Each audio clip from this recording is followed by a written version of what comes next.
Hello. Hello, good morning sir. Good மார்னிங்மா. Sir நீங்கள் அறிவழகன் சாருக்கு யூடியூப்ல வீடியோ பார்த்து கால் பண்ணியிருந்தீங்களா சார்? ஆமாம் பண்ணியிருந்தேன். என்ன ரிகார்டிங்காக சார் பண்ணியிருந்தீங்க? இந்த காப்பிரைட் தானே பண்ணுறீங்க? காப்பிரைட்டும் பண்ணுவோம் சார். உங்களுக்கு காப்பிரைட் ரெஜிஸ்ட்ரேஷன் ரெக்வயர்மெண்ட் இருக்குங்களா? எனக்கு அதாவது ஒரு ஓவியத்தை காப்பிரைட் பண்ணணும்னா எவ்வளோ ஆகுது? ஓவியமுங்களா?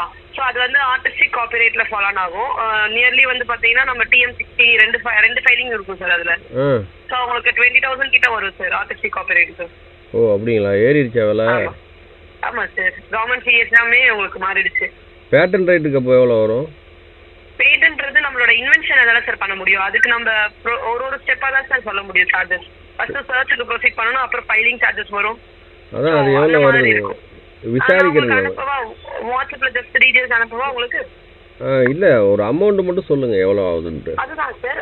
இப்போ ஃபார் எக்ஸாம்பிள் நான் என்ன சொல்றேன்னா, பேட்டன்ட்டை பொறுத்த வரைக்கும் ஒவ்வொரு ஸ்டெப்புக்கு தான் சார்ஜஸ் வரும். நான் அதுதான் உங்களுக்கு வாட்ஸ்அப்ல அனுப்புறேன்னு சொல்றேன். ஒரு சார்ஜஸ்.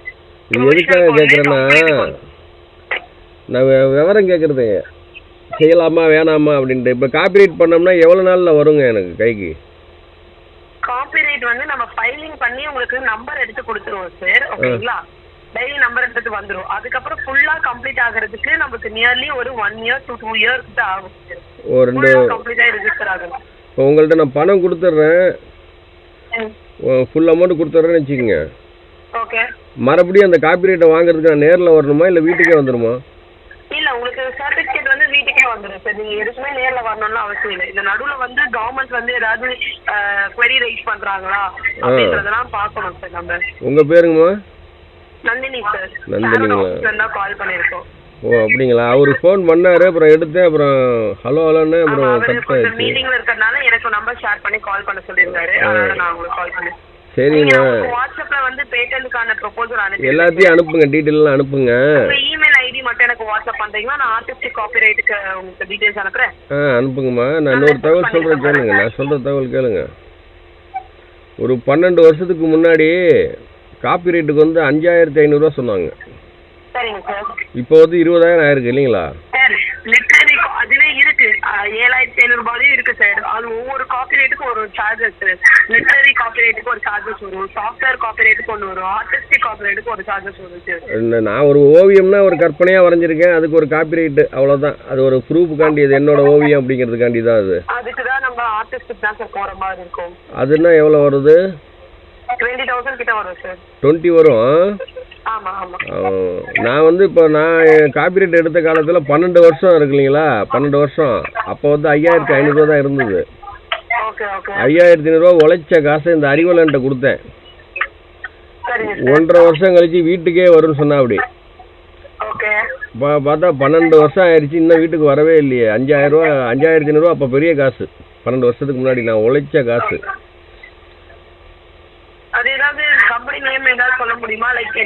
தமிழ்மண் கலைக்கூடம். தமிழ்மண் கலைக்கூடம்னு கம்பெனிலாம் இல்லை, அது நான் என்னோட இமேஜுக்கு தான் எடுத்தேன், கம்பெனிக்கு எடுக்கல. கம்பெனிக்கு பேர் மட்டும் நான் உங்களுக்கு மெசேஜ் பண்ணிருக்கேன் சார். அதுல வாட்ஸ்அப் பண்ணுங்க, நான் வேணா செக் பண்ணி பார்க்கறேன் ஏதாவது அப்டேட் இருக்கான்னு சொல்லி. முழு அமௌண்ட் 5,500 கேட்டாரு. 5,500 கொடுத்துட்டேன், ஃபுல் அமௌண்ட் கொடுத்துட்டேன். கொடுத்துட்டு 1.5 வருஷம் கழிச்சு 1.5 yearல அவங்க வீட்டுக்கு வந்துடும் சொன்னா. அப்படி இப்போ நான் கோயம்புத்தூர்ல இருந்தேன். நான் இப்போ எடுக்கும்போது இப்போ நான் திருச்சிக்கே வந்துட்டேன். திருச்சி அட்ரஸ் அனுப்பி விட்டேன். நான் இப்போ திருச்சிக்கு மாறிட்டேங்கன்ட்டு. 12 வருஷமா ஒரு பொருள் அனுப்பாமல் இருக்காங்கன்னா இப்போ இவங்களை எப்படி நம்பி நம்ம மீண்டும் தொடர்பு வைக்க முடியும்? இப்போ அடுத்தடுத்த ஓவியங்கள்லாம் எடுக்கிறதுக்கு எனக்கு இன்ட்ரெஸ்டே இல்லாமல் போச்சுல்ல.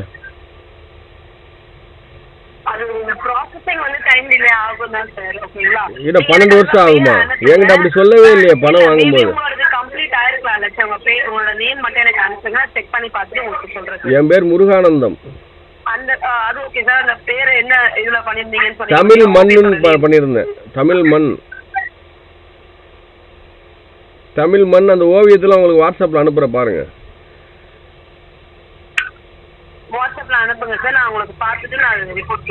நமக்கு அந்த இதெல்லாம் அன்னைக்கு கொடுத்துருக்கா. அப்படி அந்த வவுச்சரில் கையெழுத்தெல்லாம் ஒரு வருஷம் கழிச்சு போனேன். அப்புறம் 1.5-2 வருஷம் கழிச்சு அந்த வவுச்சர் கூட எனக்கு அனுப்பல. காசு என்கிட்ட வாங்கினதுக்கு கூட அந்த ப்ரூஃப் கூட என்கிட்ட இல்லாமல் இருந்தது.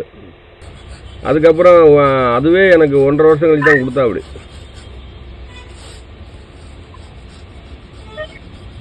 மேபி அது இனிஷியல் ஸ்டேஜ்ல இருக்கனால அப்படி கேட்கலாம் சார். இப்போ நம்மளோட 15 இயர்ஸ் ஆயிடுச்சு கம்பெனி.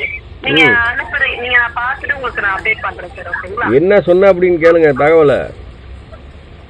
5500 ரூபா கொடுத்துட்டேன்ல, அதுக்கப்புறம் யாரோ ஆஃபீஸர் மாறிட்டாங்க, இன்னும் 2500 ரூபா கொடுங்கன்னு கேட்டா அப்படி. அது எதுக்குங்கன்னு கேட்டேன். அது வந்து லஞ்சம் கொடுக்கணும்னு சொன்னா அப்படி. ஓகே. நான் தமிழ்மண் கலைக்கூடத்தில் வந்து நான் ஒரு கவிஞன், சிற்பி, ஓவியனாக இருக்கேன். அவருக்கு வந்து ஒரு பீஸ் தான் கொடுக்க முடியும். நான் எப்படி லஞ்சம் கொடுக்கறதுக்கு முன் வருவேன்?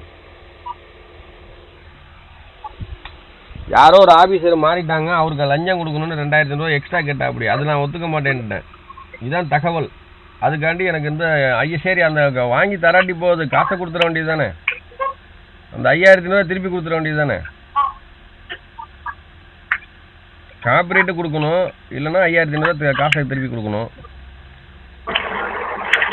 இதுக்கு முன்னாடி ரீனான்னு ஒருத்தவங்க இருந்தாங்க, இப்போ நீங்கள் வேற யாரோ பேசுறீங்கன்னு நினைக்கிறேன். அவங்களாம் இல்லை சார்.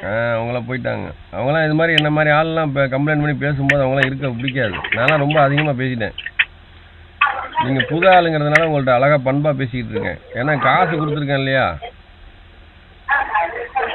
பணம் 5500 அன்னைக்கு எவ்வளோ கஷ்டப்பட்டு கொடுத்துருக்கோம். 12 வருஷத்துக்கு முன்னாடினா பார்த்துக்குங்க. அது என்னன்னு விசாரிச்சு எனக்கு அனுப்புறீங்களா? அனுப்ப சொல்லுங்க. நான் இல்லாட்டி நான் அதை விட மாட்டேன். எனக்கு நான் வாட்ஸ்அப்ல மெசேஜ் பண்ணிருக்கேன் சார். நீங்க எனக்கு பேரை டைப் பண்ணி அனுப்புங்க, இமெயில் ஐடி அனுப்புங்க, நான் பார்த்துட்டு உங்களுக்கு நான் சொல்றேன். எனக்கு வந்து காப்பி ரேட்டை கொடுத்துட சொல்லுங்க. அப்படி இல்லைன்னா 5000 ரூபா காசை கொடுத்துட சொல்லுங்க. என் காசை வச்சுட்டு அவர் என்ன பண்ண போறாரு? அடுத்தவன் காசில் வந்து பொண்டாட்டிக்கு ஜட்டி பாவாடெல்லாம் வாங்கி கொடுக்க வேணாம்னு சொல்லுங்க. அசிங்கன்னு சொல்லுங்க. அதை அந்த அறிவலன் இருக்கான்ல அவன்கிட்டே சொல்லுங்க. அந்த முட்டா பால்கிட்டே சொல்லுங்க. கருங்குரங்கு நாய்கிட்ட சொல்லுங்க. ஹலோ. சொல்லுங்கம்மா. சார் என்ன ரீசன்னு தெரிஞ்சுக்கலாமா சாரோட number? Hello. Hello, good morning sir. இனிய காலை. லீ இன்டெலிஜென்ஸ் சேனல் கால் பண்ணியிருக்கோம். சாரோட நம்பர் என்ன ரீசனுக்கு சார் வேணும்? ஏன்னா நான் அவ்வளோ தூரம் வந்து உங்களுக்கு மெசேஜ் பண்ணி சொல்லியிருக்கேன், தகவல் சொல்லியிருக்கேன். எல்லாம் மறந்துட்டீங்களா? புரியல சார். தமிழ்மண் கலைக்கூடன்னு சொல்லிட்டு ஒரு காப்பிரைட்டுக்கு நான் 5000 ரூபா பணம் கொடுத்துருக்கேன். வாங்கி 10 வருஷத்துக்கு மேலே ஆகுது, இன்னும் எனக்கு காப்பிரைட் வரல. அது தொடர்பாக நிறைய உங்களுக்கு தகவல் சொல்லியிருக்கேன். Company name sir? Tamilman Kalaikoodam. Tamilman Kalaikoodam. Tamilmani Kalaikoodam. Okay sir. ஆக்சுவலாக இப்போ out of station sir. So யார் சார் உங்களை கைட் பண்ணிட்டு இருந்தோம்?